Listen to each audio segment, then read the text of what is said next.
You just never know who somebody is. Allegedly, allegedly, allegedly. But they did go this R. Kelly angle. It makes sense to go this angle, especially if you have witnesses testifying that this actually happened to them, or people that witnessed it, people that were in the room. Because where's R. Kelly right now? R. Kelly is in jail, and the infamous peeing on somebody video, pissing on somebody video. Not only did that video just drift through the world as far as, oh my God, R. Kelly has this sex tape and these allegations that allegedly Sparkle, the aunt of the niece, put out, and all this footage hitting the streets. But then you got people like, let's say, Dave Chappelle does a skit on it. That skit is infamous. We laugh about it, we joke about it, we reference it at times, but people don't understand how big that Dave Chappelle skit was and how much damage it did to R. Kelly's reputation. Yeah, it made it all a laughing matter, but it pretty much stains him. Like, yeah, this is people that's out here in the world doing this shit. And there's women accepting it too.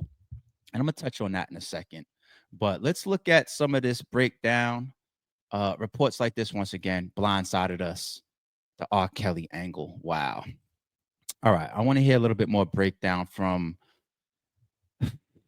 companies like TMZ, or platforms such as TMZ that have people inside the courtrooms. This isn't televised, people. So we got to follow the inner city Twitter. We have to follow news reporters that are there, media outlets that are there on the ground, that are making it into the courtrooms, and then the type of information and news that comes out. But we're gonna definitely still cover everything. I got y'all. Welcome to TMZ Live. Harvey Levin here. Charles here. The Diddy trial is underway. There have been opening statements, and there is now testimony in the case. And the opening statements kind of predictably laid out the prosecution's case and Diddy's defense. But what the prosecutors started with a bang, with a statement that clearly they knew would get a lot of headlines, but more importantly, get the attention of the jury, talking about details, graphic details from the freak-offs. And we should warn the people watching this. This is going to get graphic. Right. There's a reason that they last week kept saying that to all the prospective jurors, it will be graphic. What was said this morning by the prosecution said that Diddy hired escorts for these freak-offs, and that it wasn't just sex. There were other acts that were going on. The one they said that really got everyone's attention, they claimed that he hired escorts, on one occasion, hired an escort and forced him to urinate on Cassie. And that he forced not only the escort to do this, but Cassie is the way the government lays it out. So we talked about this in How do y'all paint the man that allegedly does something like that? Not even allegedly, like let's use the R. Kelly thing, right? R. Kelly, it's disgusting, but it's a one-on-one act, right? It's even more weirded out that somebody is willing to do that, but what they painting from the prosecution side of Diddy having somebody else do it to his girl, not even him doing it himself. What type of person do y'all believe does that? Are y'all going to take the position, and I believe the jurors have to do this as well. Are you going to take the position and say, this is very unconventional, so in my mind, I'm disgusted, this is graphic, but for the nature of deciding on somebody's freedom, I'm just going to say, I have no business determining what's good, bad, right, wrong, too freaky, overboard, extreme or not, for somebody's sexual pleasure. Are you taking that position? If there's people in the world that want to get peed on in the midst of their sexual activities, are you taking the position and saying that's your business? Or do you believe on the other side that there's no justification for mixing the acts? I don't care how freaky of a person you are. I don't care how much you turn up in your bedroom and you got all this wild stuff that is unconventional that 99% of the people that you encounter is never going to ask you to do that or try to do that with you. You know what I'm saying? And if you are the type of person that wants to piss on a nigga, then use a bugged out individual, use possibly a maniac type of person, allegedly, use the type of person to beat on people, take advantage of people. Are you guys making that decision? Because the jurors have to do that. I think that within itself changes how people is just going to be listening to these details that the prosecution and the witnesses are calling out in this court. That shit is wild, B. In our morning meetings. Was y'all waiting for my position on that? Nah, I'm cool. All right, well, you know, then nah, I'm gonna chill because if I say how I really feel about it, I'm gonna chill. I'm gonna let y'all decide. Drop a comment below. Which side of the gate do you stand on with that? Today. So let's just be real here. This is shades of R. Kelly. And that reason they brought that up first. I mean, I don't think there's any question that R. Kelly paints a picture that kind of resonated with everybody. And the prosecution came out of the gate with something that sounded similar. They want to show him. Is there a difference with R. Kelly though, y'all? Think about this. The R. Kelly allegations at the time when that tape was going around and Sparkle and all this came out, and it was a minor. I mean, he was like, you're doing this to a kid. So the difference there in some people's minds could be if you can accept somebody pissing on a nigga or on a woman, right? You're definitely taking advantage of somebody if it's a fucking minor. So there's no way around this if you're Diddy's defense and that's a minor. Like, we're talking about the R. Kelly situation. If R. Kelly did that to, like, let's say, some grown woman that we knew he was with and dating, does that change things? If you're a grown-ass woman or an adult to allow another adult to piss on you, is there a difference there between the prosecution trying to paint the pissing thing as like, yo, these niggas is wild, they bugged out, and let's try to reference this R. Kelly shit, and we see where he is right now, he's in jail, versus Diddy doing it allegedly or having escorts doing it allegedly as well? Is there a difference because one was a minor and one was a grown-ass adult? Drop a comment once again. They want the jury to see Diddy parallel to R. Kelly, who everyone knows is going to be in prison for almost all the rest of his life. And so, so if you got him convicted, of course, and that's you want it right, and that's effective. Yeah.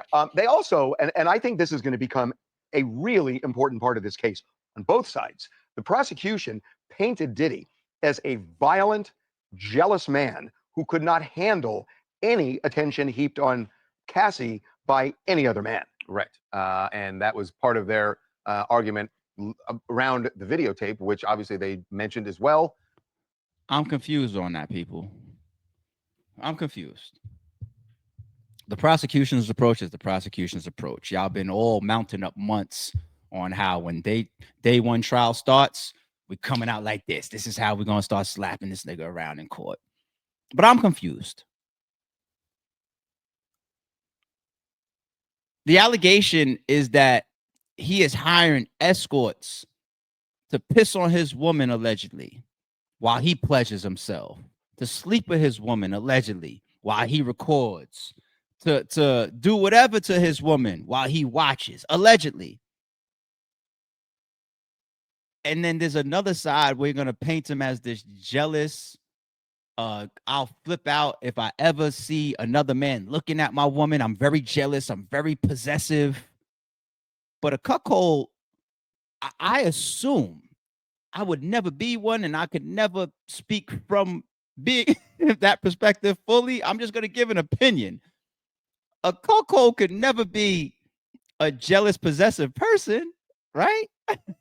Is that kind of like a contradiction, right? How possessive can I be about the next nigga touching or looking at my woman if I'm flying in other men to take my woman down? Yo, it's like, normally I just make my own opinions up here with y'all. But in today's episode, drop a comment. Is that a contradiction, people? A jealous cuckold is some new shit.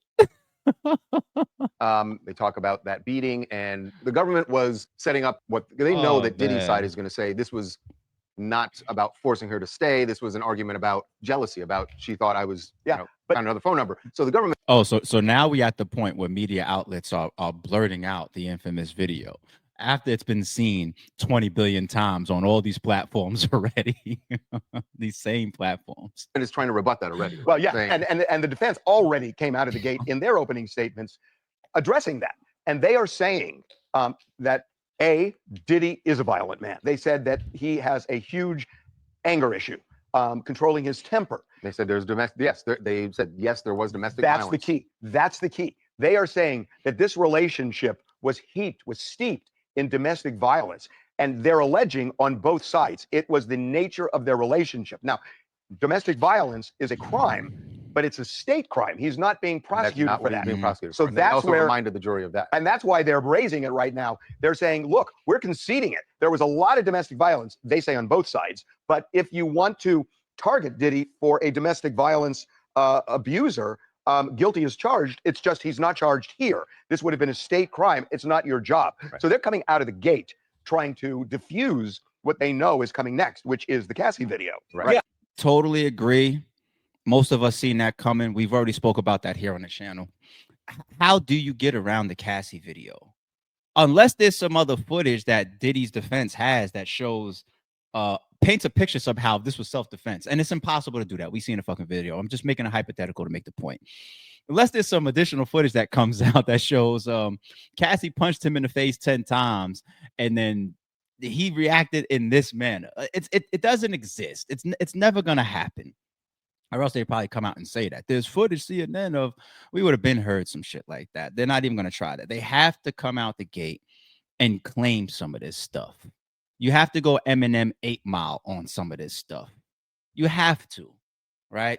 And then you continue to try to put in the jurors' minds, we must separate what I'm actually being charged for. All this sex trafficking stuff that we're talking about right now, right? This is a consenting man or escort that was flown in and a consenting woman, Cassie and my girl at the time. And we also got these wild, freaky things that we do in the bedroom. And we also got these wild, toxic times where we might be in the back of the limousine, Ike and Tina Turner style, and we might just start throwing blows. You have to do that because the world has seen the video. So going Eminem 8 Mile and claiming your dirt and then say, okay, prosecution, now what you got? We all seen that coming. All right, we seen that coming. Another one for y'all, Devil's Advocate, right? I love that movie, such a classic. What did he do in that high profile case that he had to take? Even in intermission, his client, Keanu Reeves, as a lawyer, his client ran down on him like, what are you doing? Why are you telling him I'm this, I'm now, I'm a bad guy, I'm a bad husband, I'm a cheater, and all this type of. He was like, back up. Because while you're over here being a piece of shit person and you're over here doing this and doing that, if I get them to understand that, that means that you can't be over there at that time murdering your wife. He's like, oh, you're right. Same concept. Devil's Advocate, Eminem, 8 Mile, it's all mixed in here. Art imitates reality. But will that prove to the jurors? Will that prove that the level of toxic relationship that you guys supposedly sustain, right? Even though you're not being charged with assault at a state level, will that prove to them that all the other surrounding factors that are part of this solo RICO are removed or still will remain, right? Because you're going to have to, when Cassie gets up there and she gets cross-examined, they're going to have to tear her down. Diddy and them is going to have, the defense is going to have to go crazy on her. We was talking about last week, oh, she's pregnant now. So will the defense back off on her? They can't. You got to run that risk. You got to run that risk of going at her and painting that bad picture of they're berating this pregnant woman. So you got to, she's money hungry. This is a money opportunity. She punched me in the face 1 million times as well. Oh yeah, that time when she was getting pissed in her eye, she asked for that. As a matter of fact, we got text messages of what she texted me when we doing it again. You got to do all that. Paint the picture of her being a dirty ass, nasty ass, money hungry chick alongside of somebody that is compulsive, angry, has a temper, and possibly slaps some people around and throws vases every once in a while. And the good thing about that, if you're on the defense side, is that it's very clear to the average person these days that who you see on camera in many instances may not be the person behind the scene. So y'all got this beautiful image of Cassie, right? And you just paint the picture of, all right, when the cameras is off and we're not walking down the red carpet, she's not that. We're already looking at Diddy like that. All his public engagements and speaking he does seems like a very fun and charismatic person. Cameras cut off, he's a demon over here, allegedly. Look at Shannon Sharp going through the same thing right now. We see this charismatic, funny guy doing interviews and being on sports analyst networks, like ESPN with Stephen A. Smith, and then the audio drops and we say, what the fuck? People are not always who they are presented on camera to us. So go ahead and tear Cassie down. Like, what other routes do you go? Yes, I'm a demon, but she's a demon too. What the fuck? You don't got no choice. Yeah, and look, I think that's a pretty sound strategy to basically concede on the issues that they can't really win. There was some violence. That video tells a pretty vivid story, but that's not what he's on trial for. However, I think the prosecutors have a pretty interesting case. It sounds like they're sort of kink shaming Diddy about his private affairs, but the further you get away from the norm, where you have escorts who are saying that they were maybe ordered to urinate on Cassie, it starts to look like it can't be consensual, and that's what they want to convince the jury, is that no one wants to be urinated on. So saying these are consensual terms of a relationship gets harder to believe to a juror once you've established that he's doing things so far outside of the norm. Shut up. Nope. Can't do that. That's not true. Prosecution can try it, but you got to pull that on somebody that wasn't born yesterday. We're not going to do that, because that's not being of the world. That's being naive. As much as I'm never letting anybody, nobody ever piss on me. And some people that's watching this probably feel, a lot of people that's watching this, let me give y'all credit, watching this feel exactly the same. Nobody ever pissing on me, but it's naive. Literally. Yeah, I'm about to say it. It's naive to believe that people in the world don't want to be pissed on. You can't take that angle and say, like, all right, maybe we did have some consensual stuff. Maybe I was on video that the defense provided, fully engaged in a threesome or foursome or freak off, allegedly. This is now Cassie. Maybe I was, but I was forced to get pissed on, though. I was with the fivesome, but I wasn't with getting pissed on. Well, you can try that and try to say that no consenting adult ever wants to be pissed on. A defense, here's one for you. What about all these hoes and these Instagram models and these prostitutes or whatever that's flying over to Dubai and they're not getting pissed on? It's a thing. It's real. They getting shitted on. It's really a thing. These women getting flown out to Dubai to get shitted on in exchange for money. This is the realities of the world, people. You know, you look into some people's bedrooms or closets or basements or what they doing in their personal time. It's this type of shit. That's a double on the word shit. Think about it. So you're going to try to convince me that no consenting adult ever would want to be pissed on, but then you're going to show me a documentary of all these Instagram and Backpage models, whatever, flying over to Dubai by these rich guys and getting shitted on for 10, 15, 20 grand. Nah, you're not talking to somebody that's naive, homie. Yeah, and so, you know, the defense said essentially, look, this is his lifestyle. This is his life. And that they are essentially trying to go inside Diddy's bedroom to prosecute him when they couldn't get him elsewhere. It's stunning to me that this parallels exactly what one of the lead lawyers, Mark Agnifilo, told us in our documentary, The Downfall of Diddy. I believe it was the second installment. This is what Agnifilo said, and they presented essentially this to the jury. Let's switch our focus to the government. In my opinion, I'm just going to say it the way it is. No friend historically of the successful black man. Okay, none. And they start making this case, in my opinion, as a takedown of a successful black man. Here's a man who has made some of the most important businesses owned by a black man. Run, owned, created, founded. The vision was that of a black man. What have we done? We have reduced him, not everyone, but a large amount of our society, to being a monster. That should make us shake in our boots. So yep, and that's actually what Tony Garagos said during opening, that this is... Oh, y'all better be scared of her, too. So what do we see from the defenses so far? We see, yes, I can have a temper at times. Yes, I do get upset. Yeah, I may have slapped a couple people around in my times, but that's not my charges. I'm here on this sex trafficking and this RICO stuff and this conspiracy and this coercion stuff, right? I'm not here for a state level assault case. That's one of the defenses. Another one, and it's going to get way worse when Cassie takes the stand and she gets cross-examined, right? Cassie being a consenting adult, Cassie being down with this type of stuff, on the sexual side of things. Yeah, I go to levels sexually and in my personal bedroom that maybe some of y'all don't consider conventional or some of y'all not into, but I do. I want to take me down for that. And then one of the last ones, which will probably play a big key as well, is Black successful man being taken down. Right. We've seen that narrative and that conspiracy theory of the liquor company situation, right? The moment he started suing behind his involvement with the Ciroc or his ability to have ownership and whatnot, and he brought a lawsuit against that higher parenting company over Ciroc. I forget the name of it.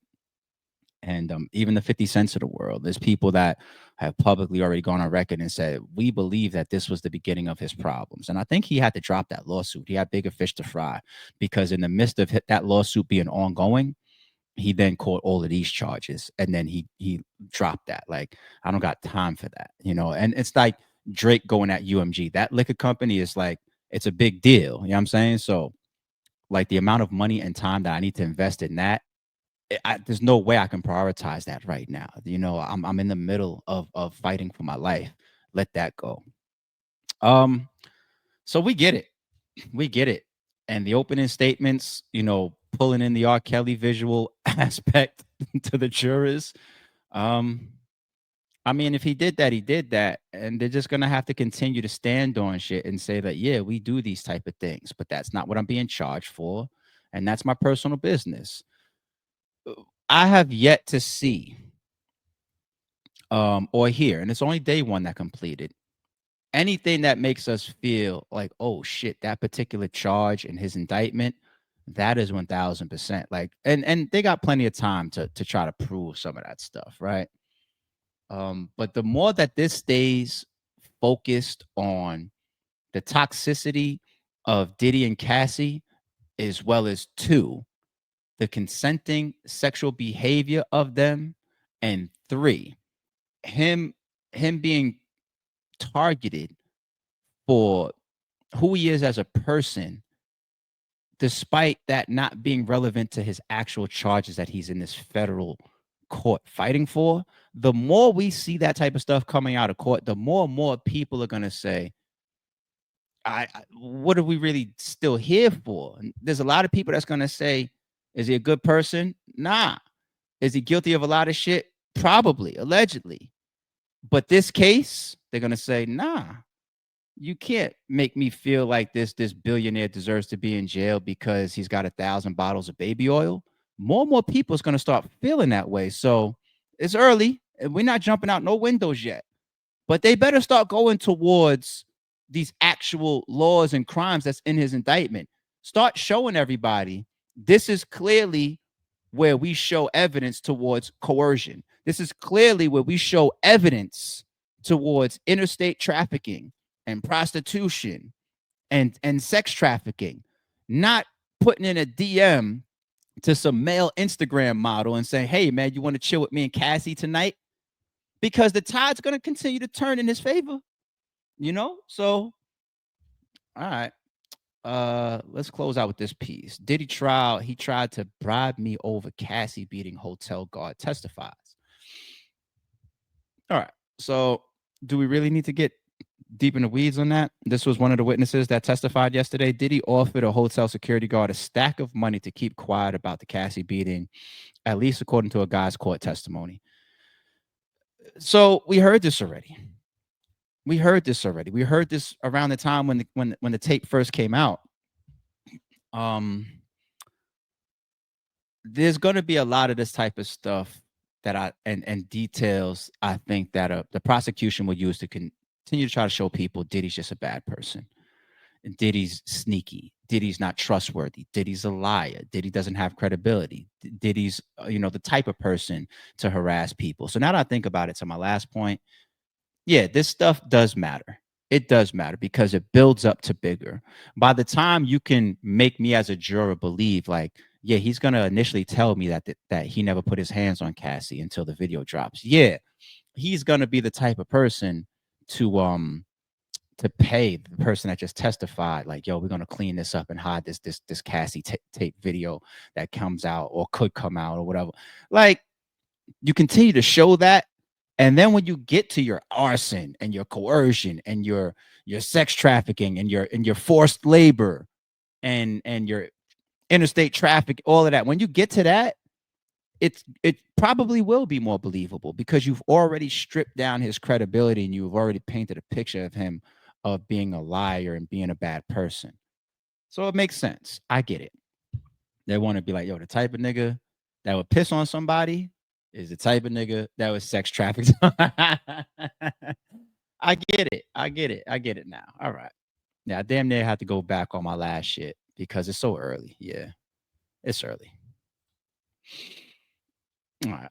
Let's move on. Let's move on. Oh wait, what's this one? Do we want to add this real quick? It's relevant. Yeah, why not? Yeah, my bad. Let's add this. Let's add this real quick. More testimony from day one. Male dancer testifies that Diddy directed role play between him and Cassie, pretending they just met at an airport while complaining about lack of baby oil during sex. Where's the rest of the baby oil? And shout out to Inner City Press, man. Male dancer. He said to give them my phone number. I did. Cassie called me back and asked for a photo. Then what? I believe this is the attorney of the United States. Yeah. Male dancer. She called me to go back. I did for a few hours. And then a few times after that, attorney says, Combs always present? Yes. Any other locations? Male dancer, Essex House, his residence on 56th Street, I believe 210 at the time, and at the residence on West End Avenue, I think number 10. He's like, yeah, I think I know the address of where this all went down. What name were you to say you were there to see? Male dancer, black. Male dancer, I would have sent her vulgar text messages like what? He says, you want me to say it? Attorney says, give me an example. Male dancer says, I want to fuck you right now. Attorney says, how often did you use baby oil? Male says, every time. So now they're really they're bringing in the baby oil angles now too. We didn't just peep this when we ran through his house and raided his house for no reason. Now we got testimony behind the usage of the baby oil. All right. Then the male dancer says, Sean Combs said we didn't have enough baby oil on. Freaky ass nigga user 69. Allegedly. He says, y'all slow down, separate from each other. One time he tried to have us role play like we had just met at an airport. We weren't good, so we skipped that. Why are you sharing bad? Cassie's a beautiful woman. What? Allegedly. I never understand that whole cuckold world. I'll never get it.